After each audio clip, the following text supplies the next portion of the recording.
Hey guys, and welcome to another brand new video. In this video, we actually have some pretty nifty news going on over here when it does come with the Xbox console. Now, as you guys do or do not know, when it comes to Xbox, we've kind of been this kind of almost weird, almost limbo, where they were focusing a lot on the Xbox Series S, prior generations, or as well, just a lot of very open-ended stuff when it comes to PC. But we also had a pretty good amount of brand new good hype news when it comes to the conferences, etc., but as well, also a lot of really cool nifty news coming out here too as well, when it does come with other businesses and also other consoles and other everything else too as well when it comes to Xbox, so things are looking pretty good. But it does kind of seem like Xbox is now finally making that big jump to next gen and also giving up on the prior consoles, which in all honesty, I think I'm okay with as of now. So give me your thoughts and comments as we go throughout this video. Make sure you guys are subscribed with the notifications on. We do have the Twitter and Twitch written down below if you want to follow, and of course as well, give me all your thoughts and comments down below. So as I mentioned, Xbox the past few months has been a little bit more on the hot seat, and it kind of seems like things have almost kind of flopped. Now, Xbox has always been a pretty big attention to detail cross-generation / prior generation,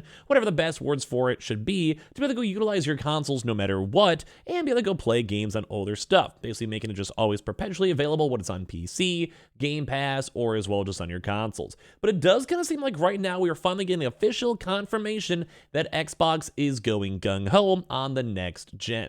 Now, we've kind of known from PlayStation for at least a decent bit, they've been trying to wean off of the PlayStation 4 games as best they can. They made sure to go make sure God of War and as well Horizon both were on PS4, which would make sense. Semiconductor issues, the PlayStation 5 install base wasn't that big at the time, and right now it does kind of seem like we're over the 30 million plus very easily PlayStation and getting more and more and more over time, and as well, we're not really seeing as many big exclusive games at least for a little bit. Now, we do have Final Fantasy 16, which also is kind of dope, and I can't wait to go play that game, but right now it doesn't seem like there's that many big first-party PlayStation games coming out throughout the rest of the year, besides, say, Spider-Man, that's still a few months away, plus also holiday season, which is usually where they make a lot more consoles, so we'll probably almost be up in the easy 40s or so millions of consoles, and obviously don't forget, people don't always go and buy a game day one or even month one. Games like Spider-Man or even like Nintendo games such as Mario Kart are always perpetual sellers based on how good the games are. But that's kind of a big thing to know for Xbox, because Xbox, as I mentioned, had a lot of prior consoles, the Xbox One, or also perpetually always being on PC. But it does kind of seem like Xbox is finally ready to go make this big jump. So Xbox game studios are finally ready to go and show off.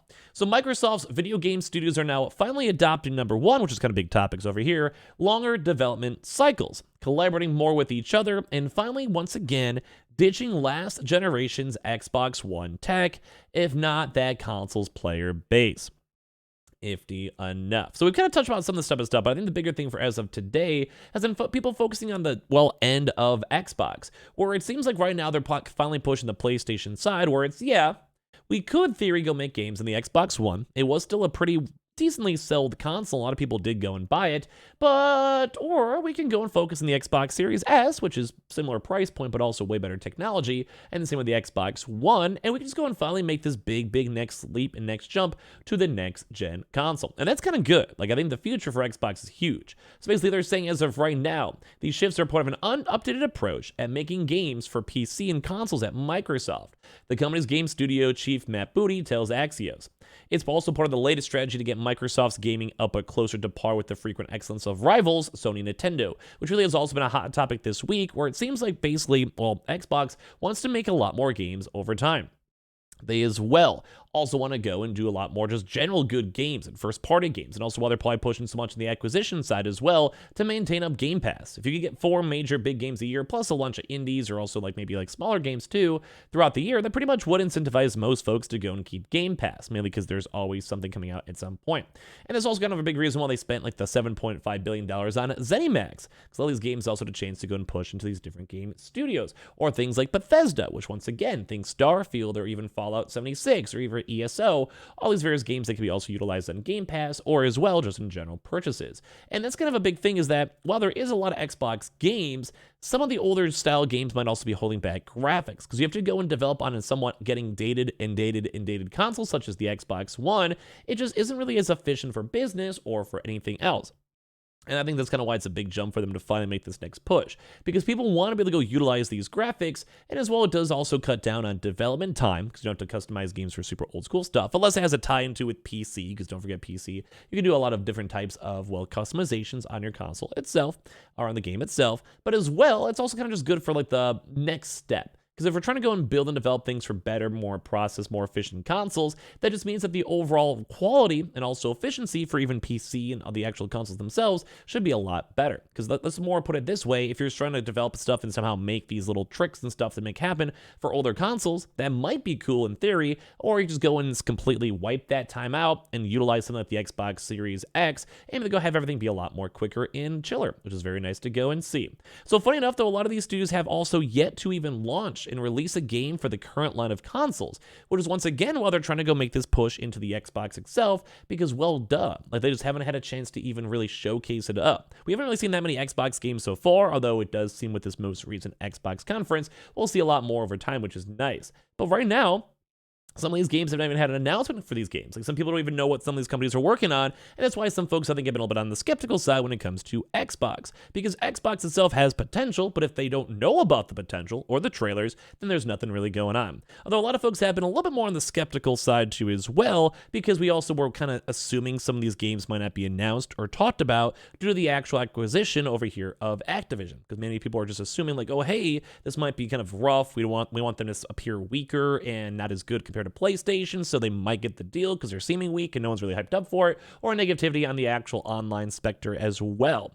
So other big things to kind of note though too, excuse me, is that Microsoft is also kind of showing good progress too, because they showed games like Fable, which will most likely be an Xbox Series XS and as well PC exclusive. So once again, get on the Xbox One side. Also for Avowed 2 as well, which a lot of folks might be hip for in there. And those other various games like such as the Clockwork Revolution, which if they are pushed for the next generation Xbox, that just means it's good. They have a chance to then go and utilize all this type of stuff and, well, use the graphics and make the games good and make it more optimized and make it better for anyone who's maybe on a currently updated PC or as well on a proper console itself, which I think is also very, very good. They also just, once again, kind of the big topic of this one is saying, absent from the news, from any of the news from the conference itself, that would be running natively on Xbox One, we've moved on to Gen 9, so the current generation, referring to the current cycle of hardware.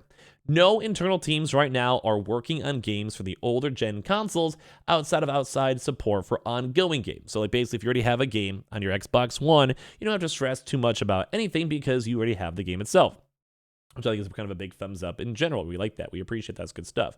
But as well, also, once again, as I keep mentioning, allows it for better and faster development, better, more efficient optimization, and a lot of other cool stuff too as well, basically kind of just localizing all your console. They say that's an expected transition, but one that has come later in the cycle, and even I would say later than PlayStation. Like PlayStation kind of held on a little bit longer, but about last year, it seems like they're pretty much donezo.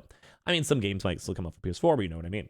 As Microsoft and rival Sony extended support for their older devices and more than 100 million people who own them. And that is kind of still a big market, and I understand why these game companies still want to maintain it, or also as well just have them in the first place, or try to sell games on the PS4.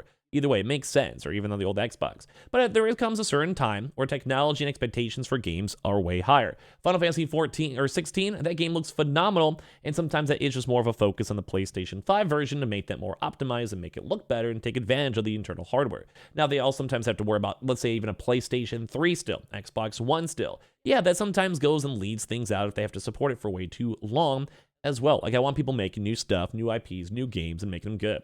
But he also noted that Microsoft Gen 9 games are playable on its Gen 8 Xbox console, also through the streaming tech, though. So it's not like it's completely 1000% gone, because you can still utilize the streaming support, which I think is nice, and as well, if they're not just giving up on it 100%.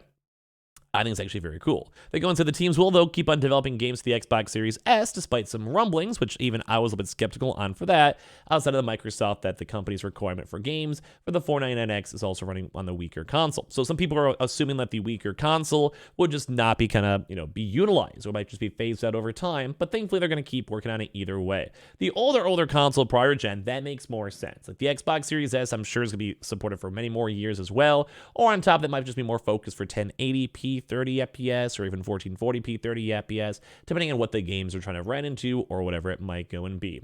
But they are keep on pushing once again that these dev cycles do take longer, like 4 or 5 or 6 years, and at a certain point these consoles have been almost out for 3 years, so it makes sense that companies were wrapping on up, and they also would probably make more money, either from Game Pass or as well from just general sales, if they did go and, well, once again, keep wanting to sell these games on these next-gen consoles, because that's just how Microsoft makes their money, and I'm sure there's incentivizations to get a good Game Pass game out there for watch time or or playtime or downloads or whatever, or new subscription signups. So kind of cool stuff to go and see that we're finally getting this next big gen, get to utilize these better consoles and everything else. So make sure you guys are subscribed with the notifications on. We have the Twitter and Twitch room down below. Give me your thoughts and comments down below too as well. And check out the Amazon links too for consoles up on sale. I'll see you guys up on the next one.